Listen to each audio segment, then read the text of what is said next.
Hello and welcome to my third Christmas video of the month.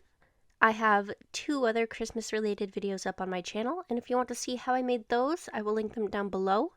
I'm spending the month leading up to Christmas cramming to finish a bunch of gifts for my friends and family, and I thought why not hit two birds with one stone and film it too.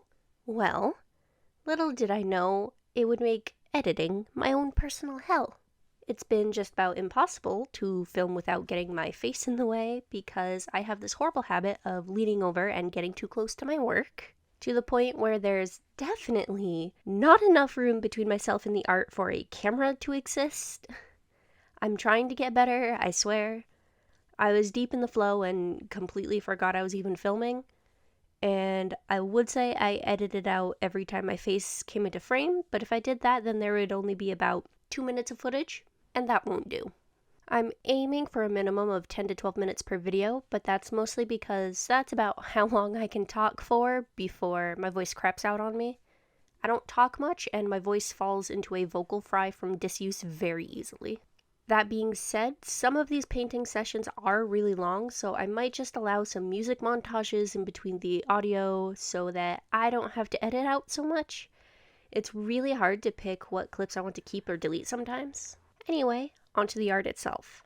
I decided to be a little ambitious and do a large-scale watercolor portrait for my older sister. And yes, it is a portrait of her. I don't think it looks a whole lot like her, but there are enough details that she'll recognize it as herself, hopefully. I mean, she's the only blonde in the family, so that helps, right? The spots I'm leaving blank around her face are a bunch of flowers, which you'll see later. I would say there was a plan or reason for each of the flowers chosen and their placement, but there wasn't. I don't necessarily plan things all the way through. That's sort of my trademark. And my downfall, but we're just going to ignore that. Actually, two of the flowers are on purpose.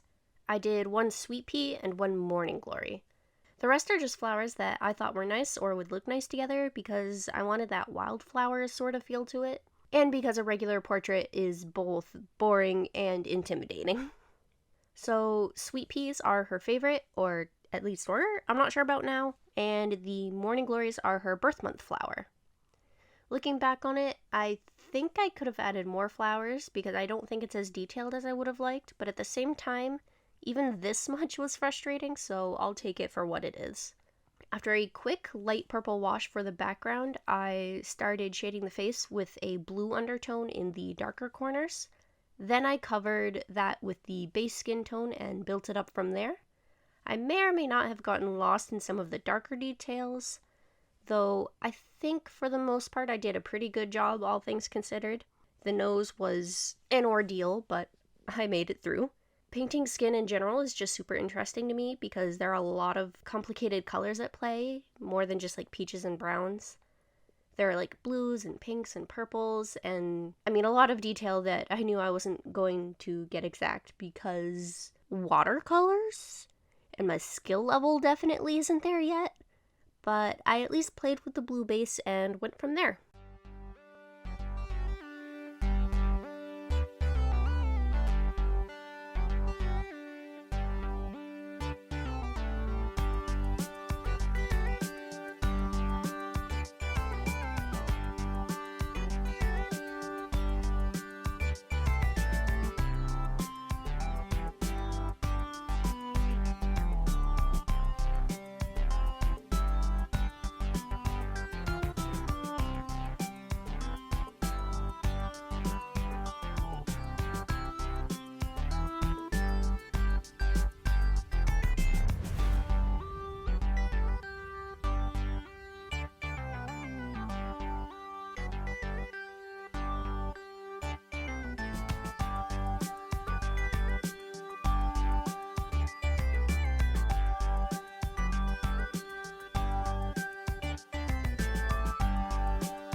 The hair was something I didn't think was going to turn out right because the color I mixed didn't look at all like it did once it was on the paper.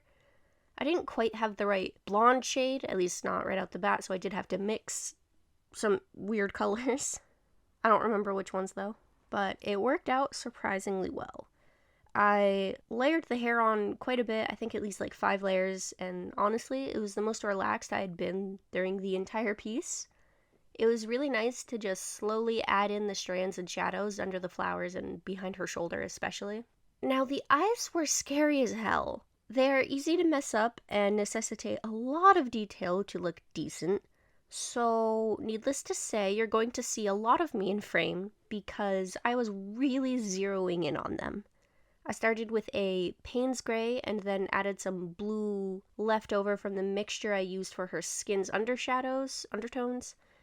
Then I took the charcoal black and went over the lashes. Then for the shadows around the sclera of the eye, I just re-wet some of the Payne's Gray and diluted it all around the deeper corners. It was at this point I realized that I accidentally painted one eye bigger than the other, and I personally think it's pretty noticeable, especially in person, but because I chose to have a lot of flowers surrounding one of the eyes, I'm hoping that will visibly offset the difference. I don't know if that's a thing, but I'm gonna say it's a thing.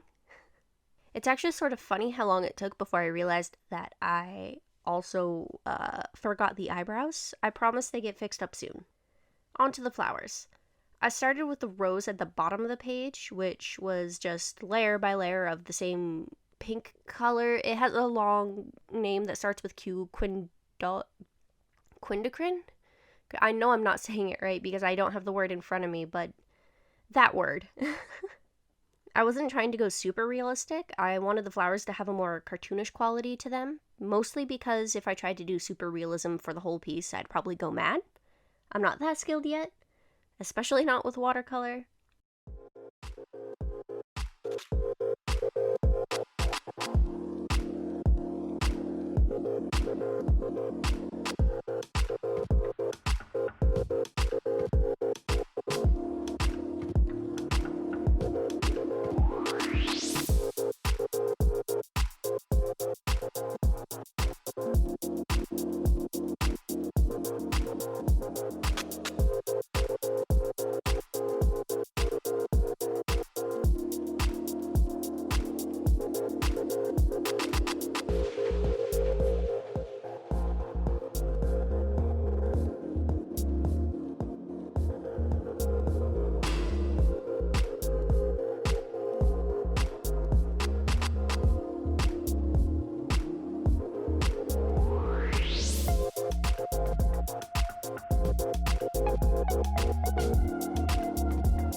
The yellow flowers gave me the most trouble though.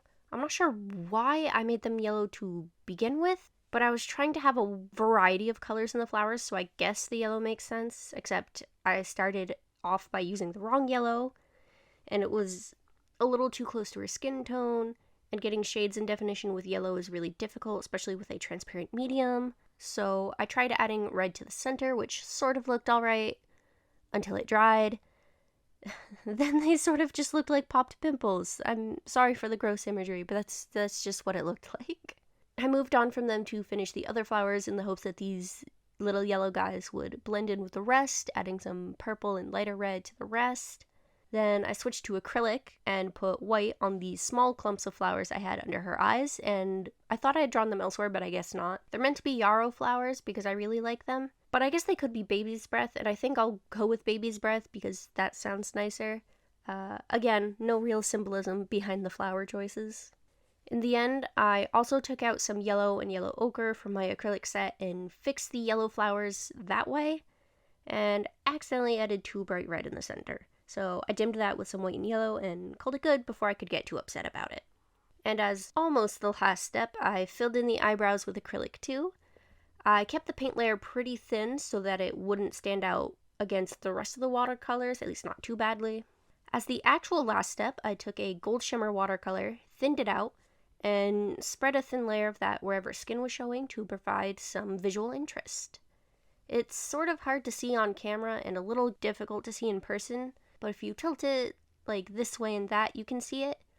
It's nice and subtle, which is exactly what I was hoping for. Now enjoy the tape peeling. I really should film these up close. Maybe next time. Anyway, thank you for making it this far. Like the video and maybe leave a comment if you enjoyed this.